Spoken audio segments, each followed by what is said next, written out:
segunda capa que podríamos encontrar es el mucílago. Igual que cuando nos comemos una cereza, el hueso, así recién comida, tiene como una miel alrededor de él, que si lo cogemos con la mano y ya lo apretamos se nos desliza, eso es el mucílago. Lo mismo pasa con el café. Ese mucílago son unas mieles que el café tiene, que el grano del café, que es lo que es la semilla del café, tiene, que esas mieles hay que retirarlas, hay que quitarlas. Y la forma de quitarlo es a través de la fermentación. El café, una vez despulpado, por unos canales de correteo, se lleva a unas pilas de fermentación donde durante 24 o 36 horas fermenta, esos azúcares fermentan, se convierten en alcohol y se volatilizan. Cuando el café coges un puñado de semillas, de granos, los pasas por la mano y ves que te carraspea la mano, que se queda rasposo, quiere decir que ya ha fermentado. El café, desde que se produce, desde que se recolecta hasta que lo consumimos nosotros en una taza, tiene dos momentos críticos. Uno es el de la fermentación, si no llega es malo, si se pasa peor, y otro es el del tueste. Si lo tostamos poco, el café tiene un sabor desagradable, y si lo tostamos mucho, el café lo pasamos de tueste, no sabe a café, sino que sabe pues algo a torrefacto. Entonces esos dos momentos son cruciales. La tercera capa que lleva es el pergamino. El pergamino es como una piel parecida a la del garbanzo, donde está cogida el mucílago. Protege la semilla. Este pergamino, una vez ha fermentado, el café en pergamino se lleva a las eras, a los patios al sol, que es donde se seca, y se baja de una humedad de un 65% aproximadamente a un 11%. A ver, en los patios al sol, el café, hay momentos que las capas de arriba se secan más y puede estar a 8, a 9, a 10, y las capas que están más bajas en el suelo pueden estar aproximadamente en 15, en 13, en 12. Lo que se hace es promediar. Una vez el café ha llegado a esos 11, 12 grados de humedad, lo que se hace es ya ensacarlo, ponerlo en sacos y guardarlo en bodegas. En esas bodegas tiene que estar 5 o 6 meses y el café se tiene que estabilizar. Los que están a 14 grados de humedad con los que están a 9 se van promediando, se va equilibrando y al final es la forma que se conserve, que no se enmohezca y que se conserve un tiempo. El café ha sido recolectado del árbol, se le ha despulpado, se le ha fermentado, se le ha sometido a un secamiento. El café en una semana o en 10 días se le ha hecho un montón de procesos y está totalmente desequilibrado. Hay que equilibrarlo, hay que centrarlo, hay que dejarlo que repose. A partir de los 5 o 6 meses ese café ya se podrá trillar. La trilla es la última parte del proceso que tiene relación entre lo que es el grano propiamente verde del café y el pergamino. Hay que quitar el pergamino del grano de café. Eso es muy parecido a lo mismo que ocurre aquí cuando nosotros hacemos la trilla o hacíamos la trilla, que quitábamos un poco el grano de la paja. Pues esto ellos se llaman paja al pergamino ya machacado. Una vez el café está ya despulpado, está ya fermentado, está secado y ya se le ha quitado el pergamino, ya se ha trillado, es cuando se empieza a clasificar. Y ya los cafés buenos son para exportar y los cafés malos son para consumo interno, como ha ocurrido toda la vida en todos los países pobres. La recogida de cereza, como os he dicho, es una recolección selectiva de grano a grano. El café, ya una vez que está ya trillado y ya para la exportación, se suele dividir en 3 clasificaciones. El supremo es la criba 18-20, que no suele tener ningún grano roto, ni cucao, ni partido, ni nada, sino que son granos ya muy grandes, se llama supremo. Y ya la criba de 16 a 15 más o menos, hasta 14, 17, 16, 14 se llaman excelsos, son cafés que ya son más comerciales, no son tan especiales, son más baratos. Y ya por último, el café que está por debajo de 14, que tiene defecto, se llama pasilla. Y ese es el que os he dicho que se emplea para consumo interno.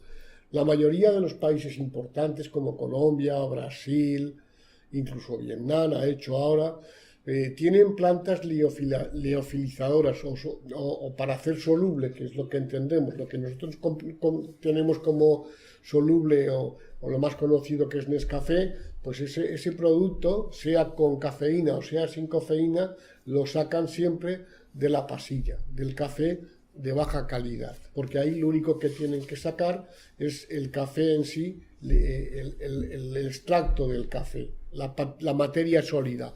Se tuesta, se hace café como lo hacemos normalmente en puchero, como sea con express, se evapora el agua, bien por métodos de congelación o bien por métodos de calor, y una vez lo que queda y el residuo que queda es el soluble. Pues este es el origen. Esa es la flor, esa es la cereza, ese es el grano de café generoso que nos regala tazas de emociones y de sensaciones placenteras. Pero ¿de dónde viene el café? Ese camino que queremos recorrer esta tarde. ¿Dónde está el origen del café? A raíz de investigaciones actuales se sabe que aunque no se designase café o infusión de café, los pueblos antiguos ya utilizaban este grano para elaborar brebajes que se podían parecer, que podían simular esa taza de café que nosotros tomamos ahora. Todos hablan de una bebida caliente, vigorizante y que excitaba, y seguramente todos esos pueblos estaban tomando ya de alguna manera el grano de café. Hay leyendas en el antiguo Egipto, en el reino de Saba, en la antigua Grecia, y también fíjense que no está probada la realidad de esta historia, pero en la Odisea de Homero se hace referencia a ese brebaje, a esa bebida vigorizante que probablemente ya sería una infusión de café. Si nos vamos a la botánica, este arbusto, el arbusto del café, tiene su origen en un punto excepcional del planeta. Y ya vamos al origen del café. Tiene su origen, los primeros granos que se encuentran, arqueológicamente hablando, están en el corazón de África, en Etiopía, a los pies de un volcán, del volcán de Tepi. ¿Cómo se difunde de esta parte de África ese cafeto a todo el mundo? Pues gracias al buen gusto de un felino que vivía a los pies del volcán. Un felino llamado el gato de Algabia. Pues al gato de Algabia le encantaban las cerezas del cafeto, le encantaba comerlas. A medida que el gato avanzaba en su territorio, los cafetos poco a poco se iban extendiendo. El inicio del café se cuenta en muchísimas ocasiones en forma de leyenda. A partir de aquí existen muchos relatos religiosos, relatos y explicaciones paganas, y todas, absolutamente todas, describen al café como una bebida extraordinaria. Incluso después contará Alejandro que se ha utilizado durante mucho tiempo también como bebida medicinal aquí en nuestro país, en un reino muy concreto que Alejandro contará. Se cuenta también que las tribus de Abisinia, por ejemplo, y en el antiguo Egipto, utilizaban una pasta. Cogían granos de café, los maceraban con algunas grasas animales, hacían una especie de panes y con ellas decían que un hombre podía caminar perfectamente en una migración diaria por todo el desierto. Imagínense la fortaleza de aquel café para poder caminar durante todo el día. Pero uno de los escritos más hermosos y más extendidos, como el inicio del café, es la leyenda que trajo un hombre de la Meca en el siglo XV. El traductor el mismo que tradujo Las Mil y Una Noches, tradujo un escrito muy hermoso que se titulaba El éxito del café. Y en esta leyenda nos habla de un pastor de cabras, un pastor llamado Caldi, que se extrañaba muchísimo con el comportamiento de sus cabras cada vez que se acercaba a unos arbustos del café. Porque decía que las cabras se excitaban muchísimo, se ponían nerviosas, que tenían una energía extraordinaria. Este pastor pensó que seguramente el abad del monasterio ortodoxo que tenía más cercano tal vez pudiese hacer algún brebaje que proporcionase la misma sensación a los humanos. Llevó unas bayas, llevó unas cerezas, llevó unas hojas y el abad hizo lo que pudo, porque en la primera experiencia pues solamente pudo conseguir un brebaje amargo, horrible, que no había manera de tomarse. Lo tiró a las brasas y cuando salía de la cocina escuchó al fondo el crepitar de los granos de café que se estaban tostando y un olor exquisito que salía de él. Pensó que seguramente si tostaba primero el café y después hacía la infusión, obtendría un líquido más fácil de digerir. Bueno, fue todo un descubrimiento, como se podrán imaginar, porque a partir de este momento los monjes querían tomar café. No se dormían en los rezos, les costaba menos tiempo ponerse en acción cuando se levantaban y el café comenzó a ponerse de moda en todos los monasterios. Por azares de la vida, estos monasterios se encontraban en un punto muy especial, en un punto en el que todos los musulmanes pasaban para ir hacia la Meca. A partir de ahí, el café no solamente se tomaba en esos monasterios, sino que empezó a extenderse su consumo hasta la península arábica. De esa manera, el café empezó a ser la bebida de los árabes, de tal manera que los árabes y los turcos siempre han calificado al café como la bebida de los árabes, como el vino de los musulmanes. Los sufíes, por ejemplo, ponían de moda el café entre el siglo XIII y XV y se dice que lo introdujeron también en la corte tan exquisita, en la corte de Saladino. El café era la bebida social para los árabes. No había punto en África y hasta la península arábica que no se bebiese café. Todo el mundo bebía café, hasta en la mezquita sagrada se bebía café. El gusto por esta bebida hizo que se convirtiese no solamente en una bebida social, y de ahí lo que preguntábamos, ¿por qué las revoluciones? ¿Por qué ha habido cambios políticos? ¿Por qué el café ha sido tan importante en la historia del hombre?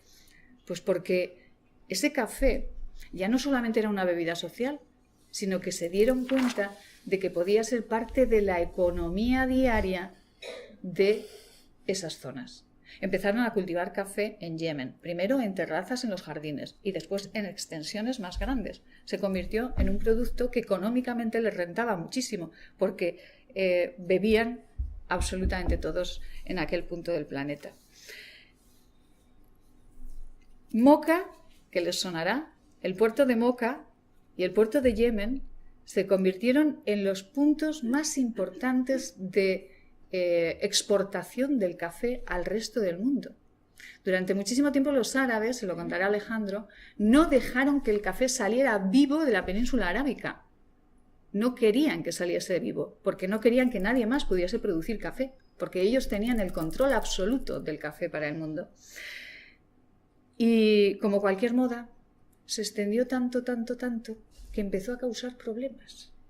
Y las autoridades empezaron a decir que, claro, que el café revolucionaba a sus súbditos, que se volvían más locuaces, que se encontraban en las cafeterías y que charlaban y que podían causar disputas y que eran lugares de lascivia y de disputa. Afortunadamente, gracias a la intervención de los mulás, de los sacerdotes musulmanes, no se llegó a prohibir el consumo del café, sino todo lo contrario. Pero fíjense que dentro de unos minutos les contaremos que cuando el café llega a Europa, esto mismo sucedió con la Iglesia Católica, que también tuvo que ya que lo contaremos, hacer algo con el café porque se está